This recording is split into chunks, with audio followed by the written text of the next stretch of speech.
مرجان تمہارا دماغ خراب ہے کیا؟ حابل چیخا۔ Lauren Lauren! وقت ضائع کیے بغیر اس نے مدد کی غرض سے لورین کو پکارنا شروع کر دیا تھا۔ لورین کے بچے اس کا ہاتھ چھوڑو ورنہ اس کے ساتھ تو بھی نیچے جائے گا۔ مرجان بھڑک کر چیخی تھی۔ میں خود تمہاری خواہش پوری کر دیتا ہوں مرجان! شدید اذیت اور اشتعال کے درمیان یہ شب چیخا تھا اور پھر ایک ہی جھٹکے میں اس نے اپنا ہاتھ حابل کی گرفت سے آزاد کروا لیا۔ حابل دم بخود تھا مگر مرجان تیزی سے آگے آئی۔ یہ شب نیچے گرتا چلا جا رہا تھا اور اس کے پیچھے ہی لہراتا ہوا سرخ ریشمی رومال بھی ایک دریا کو عبور کرنا جیسے 7 سمندروں کو پار کرنے کے مترادف بن گیا تھا۔ دوسری طرف تصور کی آنکھ سے وہ اب باپ دادا کی سلطنت، اس خوبصورت ریاست کی بدلتی صورتحال کو دیکھ سکتی تھی جہاں ہر دن جبر کا سورج طلوع ہوتا اس نے دیکھا، جہاں ہر رات اس نے چڑھتے چاند کو پابند سلاسل دیکھا تھا۔ مگر اب وہاں زمین سے آسمان تک سب کچھ بدلنے جا رہا تھا۔ وہ جانتی تھی کہ حام نے اپنی سپہ کے ساتھ حملہ کرنے میں دیر نہیں لگانی تھی۔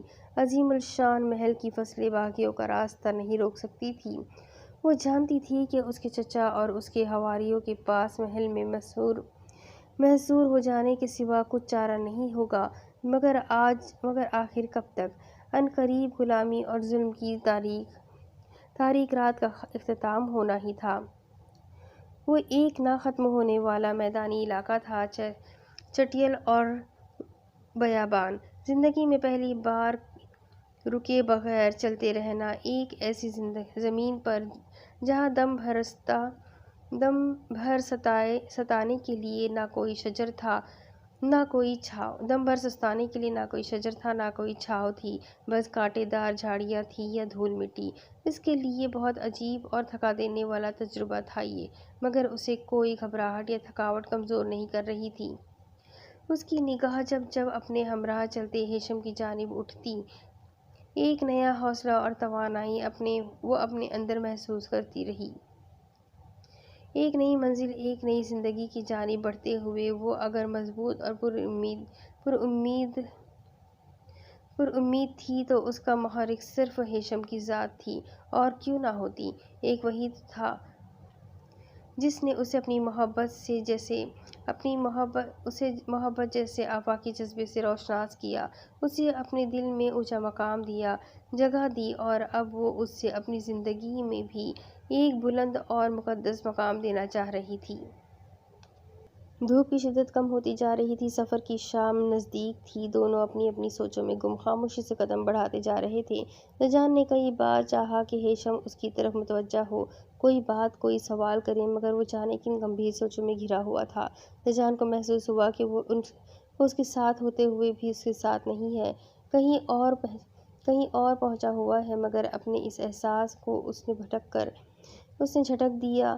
فضا میں دھوپ کی تمازت ابھی باقی تھی جب چلتے چلتے اچانک زجان کی آنکھیں تھکی تھیں۔ وہ دیکھو ہیشم! زجان مسرت سے چہکتی آواز میں سامنے اشارہ کر رہی تھی۔ چونکنے والے انداز پر ہیشم نے دور سے سیاہ لکیر کی طرح نظر آتی اس پکی ہموار سڑک کو دیکھا تھا۔ اگلے ہی پل زجان اس کا ہاتھ پکڑتی تقریباً اس سڑک کی جانب دوڑی تھی۔ ہماری سمت بالکل ٹھیک ہے، ہم بالکل صحیح مقام پر پہنچے ہیں۔ یہیں سے ہماری نئی زندگی شروع ہونے والی ہے، یہ سڑک ہمیں ہماری منزل تک لے جائے گی۔ ہیشم غم اور خوشی کے درمیان وہ بہت پرجوش مگر بھیگے لہجے میں بولی تھی، جبکہ ہیشم بغور اس کی سیاہ نقاب میں نمایاں کشادہ بھور آنکھوں میں تیرتی نمی کو دیکھتا کچھ بول نہیں سکا تھا۔ اس کی کیفیت سے بے خبر زجان ایک بار پھر سڑک کی طرف متوجہ ہوئی تھی۔ ہیشم ہماری منزل اس جانب ہے، ان پہاڑوں کی دوسری جانب، ایک نئے شہر میں ایک نئی پہچان، ایک نئی زندگی میری منتظر ہے۔ تم وہاں میرے ساتھ چلو گے، پھر ہم دادا مرشد کے پاس جائیں گے، میں تمہیں ان سے ملوانا چاہتی ہوں، اور پھر ہم تمہاری ماں کے پاس جائیں گے۔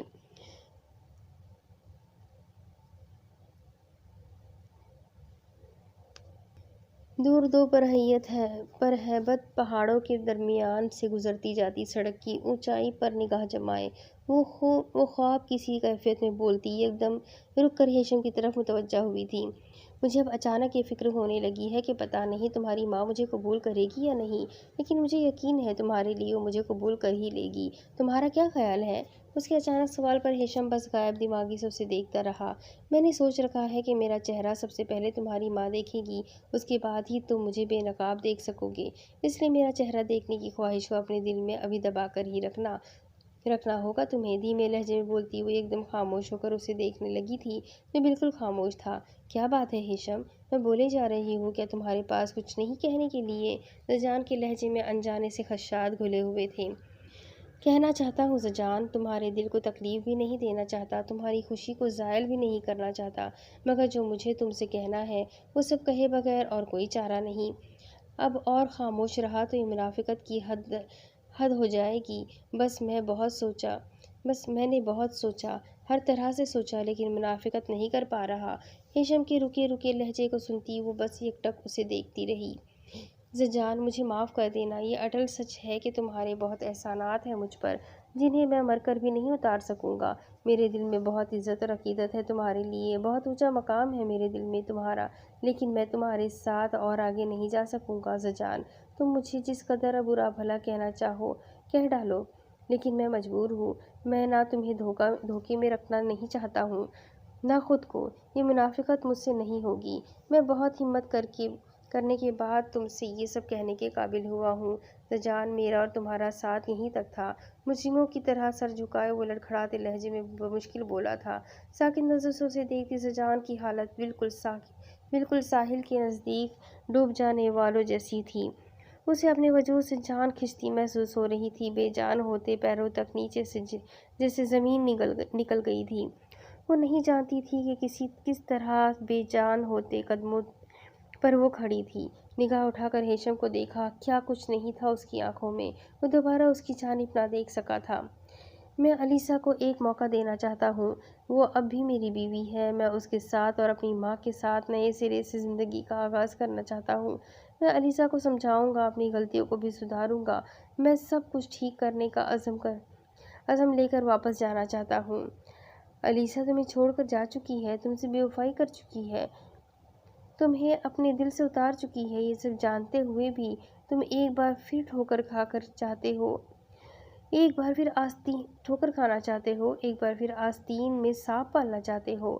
ایسا مت کہو زجان، اسے سانپ سے تشبیہ نہ دو۔ وہ میری بیوی ہے، مانتا ہوں اس نے غلطی کی ہے، لیکن غلطی انسان سے ہی ہوتی ہے۔ جس طرح میں اپنی کوتاہیوں کی تلافی کرنا چاہتا ہوں، اسے بھی یہ موقع دینا چاہتا ہوں۔ مجھے یقین ہے وہ میری بات کو سمجھے گی، میرے اور اپنے تعلق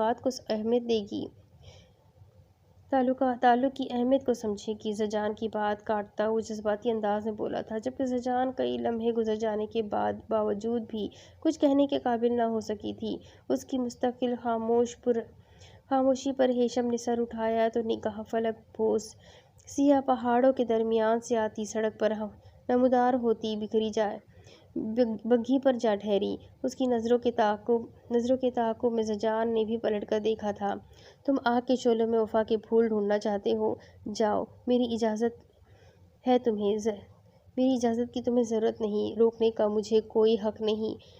وہ بولی تو اس کا لہجہ ہر تاثر سے عاری تھا۔ ہیشم نے دیکھا کہ وہ اس سے نظر ملانے سے گریز کر رہی ہے، یہ خود اس کے لیے غنیمت تھی۔ تم سے اور کچھ بھی کہنے کے لیے اب میرے پاس کچھ بھی نہیں رہا ہے، بس ایک آخری الوداعی سلام قبول کرو۔ نظر جھکائے وہ لرزتے لہجے میں بولی۔ ہیشم کی نگاہیں اس کی پیشانی تک جاتے ہاتھ پر ٹھہر گئی تھی، مخروطی انگلیوں کو کسی آرائش کی ضرورت ہی نہیں تھی۔ سلامتی کا یہ انداز ہیشم کو سناٹوں میں دھکیل گیا تھا۔ جس لمحے اسے ہوش آیا، زجان تب تک تیزی سے پلٹتی سڑک کے کنارے تیز قدموں سے چلنا شروع ہو چکی تھی۔ کچھ غلط تھا، کچھ ایسا جسے وہ سمجھ نہیں پا رہا تھا، مگر محسوس کر سکتا تھا۔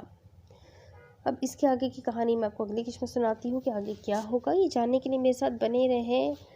ہو سکتا ہے اس کے بعد والا پارٹ اس کہانی کا آخری پارٹ ہو، بٹ میں شور نہیں ہوں، لیکن پھر بھی میں کوشش کروں گی کہ جلد از جلد اس اسٹوری کو پوری کر سکوں۔ تو امید کرتی ہوں کہ کہانی آپ لوگوں کو سمجھ بھی آ رہی ہوگی اور پسند بھی آ رہی ہوگی۔ تو پلیز اپنے کانٹیکٹ میں شیئر کریں، چینل کو سبسکرائب کریں، بیل آئیکن کو ضرور دبا دیں۔ ملتے ہیں اگلی قسط میں، تب تک کے لیے اللہ حافظ۔